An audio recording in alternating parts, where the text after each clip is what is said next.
Sinabi ko din sa kanya yon pa.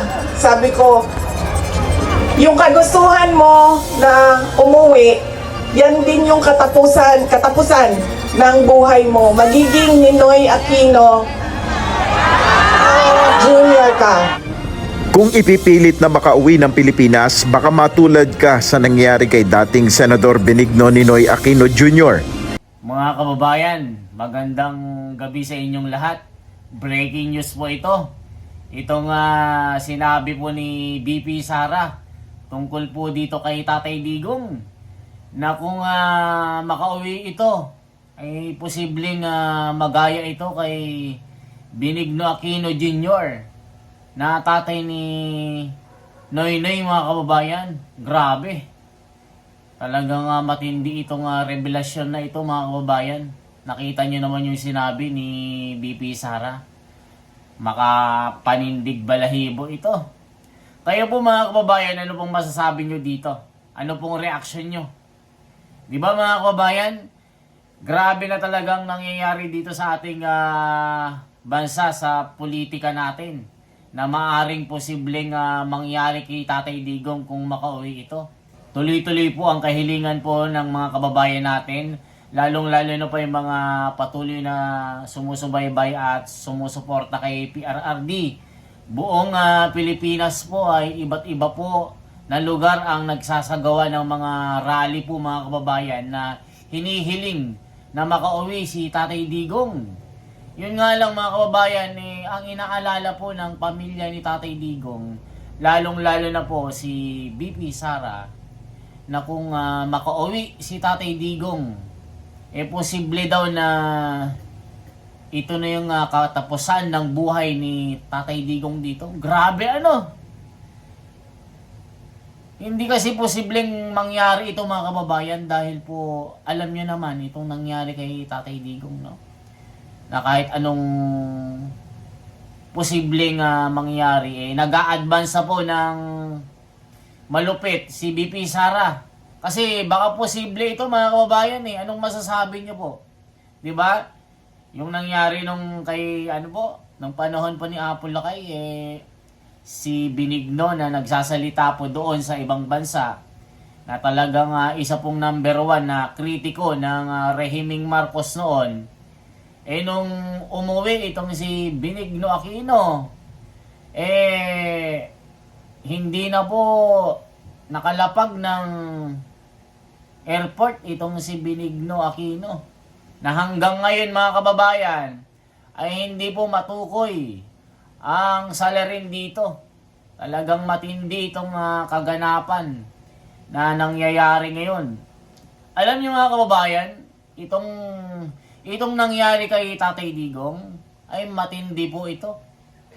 Talagang isa po itong masakit na pangyayari na history ng Pilipinas, na isa pong pangulo na kinasuhan ng crimes against humanity ay pinahuli sa banyaga, na hindi nabigyan ng patas na pagdinig, hindi nabigyan ng patas na sa ngalan ng batas, yung sinasabing due process of law, mga kababayan. Hindi niya na ipagtanggol ang kanyang sarili. Bago man lang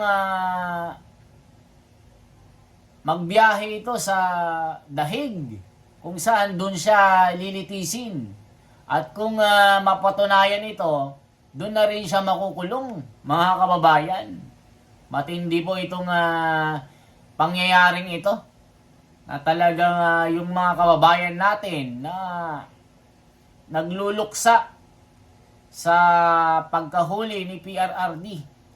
Ang hiling po ng mga kababayan natin ay kung sakaling meron nga pong kasalanan si PRRD, kung siya'y lumabag sa mga karapatang pantao, bakit hindi dito sa bayan ng Pilipinas o korte ng Pilipinas litisin ito? Okay naman ang justice system natin dito, mga kababayan. Kaya yung ibang mga abogado, mga nakakaalam po ng batas, ay ang sinasabi nila ay hindi po talaga katanggap-tanggap ang pagka-aresto kay Tatay Digong. Yung mga iba nga mga kababayan di ba? Halimbawa po sa abroad, pag may mga OFW na nakakasuhan, lalong-lalo na po yung mga nasa Middle East nung panahon ni Tatay Digong. 'Di ba? Minsan pinipilit natin na maiuwi ang mga kababayan natin para maisalba sila sa paghukom ng ibang bansa na humahanap pa po ng blood money para lang maibigay doon sa pamilya ng nagkaso sa Pilipino. Di ba pinipilit natin na makauwi? Bakit ngayon kusa natin na ibinigay yung kapwa nating Pilipino? Isa bang pangulo ito? Talagang matindi mga kababayan itong nangyari kay PRRD. Only in the Philippines mga kababayan. Dito po, lagi kong sinasabi na hindi ko na inaano kung maka-loyalista ka o maka-Duterte ka. Ano ko dito, yung soberanya ng Pilipinas na para bang na-bypass ang ating bansa na meron namang judicial system, tila nawala ito mga kababayan. Yan rin ang sinasabi po ng pamamahala ng Iglesia ni Cristo na tila yung batas dito ay binaluktot mga kababayan na ang pagka-aresto kay Tatay Digong hindi po umiral yung tamang batas, yung tamang pagtrato mga kababayan. Yan po yung aking reaction dyan. Kung ano po ang sabihin ng pamamahala, doon po ako mga kababayan na talagang nabaluktot itong batas natin na yung pagka-aresto kay Tatay Digong hindi po makatao. Wala po sa hustisya. Sumunod lang yung gobyerno sa payo ng Iglesia ni Cristo. Wala sanang ganyang mga pangyayari, wala sanang kaguluhan. Gaya ng mga nangyayari ngayon na mga rally sa iba't ibang panig ng Pilipinas. Sa abroad, mga kababayan, sa Belgium, sa Netherlands, sa Australia, iba't ibang mga grupo na mga OFW ay nagsasagawa ng vigil rally para suportahan itong kahilingan na makauwi si Tatay Digong, mga kababayan. Anong masasabi nyo po dito? Mga kababayan ko, mag-react po kayo. Anong gusto nyo? Mag-stay si Tatay Digong doon? Halimbawa po mga kababayan na mabswelto ito at hindi ito makasuhan.